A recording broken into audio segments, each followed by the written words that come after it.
मंदसौर में पंचायती राज के चुनावों की प्रक्रिया अब शुरू हो चुकी है। हालांकि पंचायत राज के चुनाव गैर दलीय आधार पर होते हैं, लेकिन भाजपा और कांग्रेस परोक्ष रूप से खुद ही चुनाव लड़ते हैं। हमने बात की वर्तमान जनपद अध्यक्ष शांतिलाल मालवीय से। त्रिस्तरीय पंचायती राज की महत्वपूर्ण कड़ी है जनपद। 25 वार्डों से बनी हुई जनपद पंचायत के अध्यक्ष, वर्तमान अध्यक्ष श्री शांतिलाल मालवीय जी हमारे साथ हैं। आइए उनसे बात करते हैं वर्तमान चुनावों के संदर्भ में। सर, मैं ये पूछना चाह रहा था कि इसका ढांचा कैसा होता है जनपद का? काफ़ी लोग जानते नहीं इस बात को कि किस तरह से बनती है जनपद।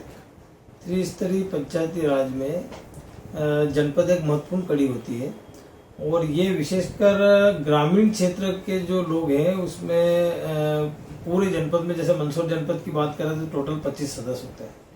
एक सदस्य के लगभग 5 से 6 पंचायत के ऊपर एक सदस्य नियुक्त होता है और इस प्रकार से 25 सदस्य मिलकर के एक जनपद अध्यक्ष और जनपद उपाध्यक्ष का निर्वाचन करते हैं। उसके बाद उसकी कुछ समितियां बनती हैं। जनपद इसलिए भी महत्वपूर्ण होती है कि जितनी भी राशि आती है, चाहे वो विधायक निधि की हो या अन्य जो राशियां आती है, उसका कहीं न कहीं जो कार्य क्रियान्वयन जो होता है वो जनपद के माध्यम से होता है। जैसे मान लो ग्रामीण क्षेत्र में सड़क बनाने का काम है और मान लो विधायक निधि से 10 लाख रुपए या 2 लाख रुपए 5 लाख रुपए मंजूर हो, तो उसको जो काम करेगा वो जनपद करेगी। तो वो बहुत महत्वपूर्ण इकाई होती है। इस प्रकार से इसका ढांचा है। उसके ऊपर जिला पंचायत होती है, नीचे सरपंच होता है।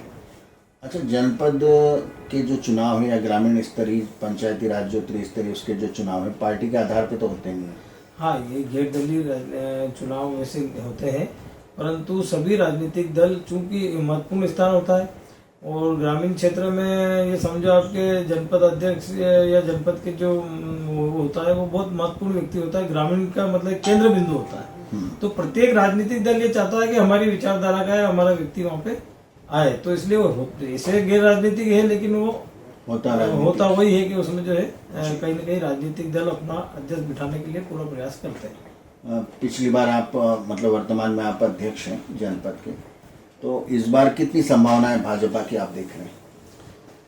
इस बार मैं अगर मुझे कोई परसेंटेज बोलने का बोले तो मैं उसको 100% बोलूँगा।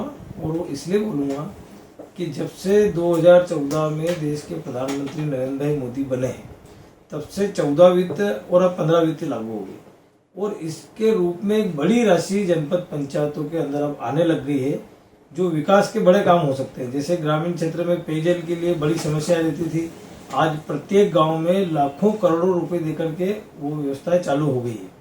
दूसरा, पेयजल को सहेजने के लिए जल स्रोतों को पुराने और नए के लिए बड़ा लगातार 7-8 साल तक लगातार काम हो रहा है। और पहले ग्रामीण क्षेत्र में 2 लाख रुपए लगना एक बहुत बड़ी बात होती है। आजकल ग्रामीण क्षेत्र में एक पंचायत में 1 करोड़ रुपए के आसपास की राशि 5 वर्ष में लग जाती है। अब मान लो 119 पंचायत भी 120 पंचायत है, तो एक पंचायत में 1 करोड़ से 1.5 करोड़ रुपए की राशि 5 वर्ष में लग जाएगी विकास के लिए। तो ये बहुत बड़ा विकास है और ये पहले नहीं होता था जी। ये जब से देश के प्रधानमंत्री नरेंद्र भाई मोदी बने और उन्होंने जो ये जो योजनाएं लागू करी 14 वित्त 15 वित्त, ये एक बड़ा ग्रामीण विकास में बहुत बड़ा महत्वपूर्ण भागीदारी बन रही है। और उसके कारण निश्चित तौर पे इस बार भी जनपद पंचायत जो है 100% भारतीय जनता पार्टी का व्यक्ति उस पर बैठेगा। पिछली बार भी बैठे थे और जिला पंचायत के अंदर भी लगभग एक यही संभावना पूरी की पूरी है। अच्छा, आप ग्रामीण क्षेत्र से जुड़े हुए हैं, हम देखते हैं कि महिलाओं के लिए आरक्षण लागू है सरपंच से लेकर तो अध्यक्ष पद तक, लेकिन देखा गया फील्ड में कि उनके पति, देवर या बेटा या यही लोग काम करते हैं, महिलाएं काम नहीं करती। निश्चित रूप से ये इसको अपन क्या कह सकते हैं कि विडम्बना है। वैसे हम देखें तो जैसे हमारे जिला पंचायत के अध्यक्ष प्रियंका जी गोस्वामी थे, तो उन्होंने पूरी बैठक का संचालन भी खुद ही करते थे और लगभग सभी कार्यक्रमों में खुद ही रहते थे। ये बात सत्य है कि ग्रामीण क्षेत्र में अभी भी सरपंच का अगर महिला है तो उसके पति उस कामकाज को देखते हैं, लेकिन ऐसा नहीं होना चाहिए और प्रशासनिक रूप से इसके ऊपर निश्चित तौर पे कहीं न कहीं अंकुश लगना चाहिए, ताकि वो महिलाएं धीरे धीरे इस की तरफ जो है सीखेगी और वो सरकारी कामकाज को समझेगी और उसको ठीक से कर पाएगी। थैंक यू, आपको शुभकामनाएं पार्टी की जीत के लिए। जी, धन्यवाद।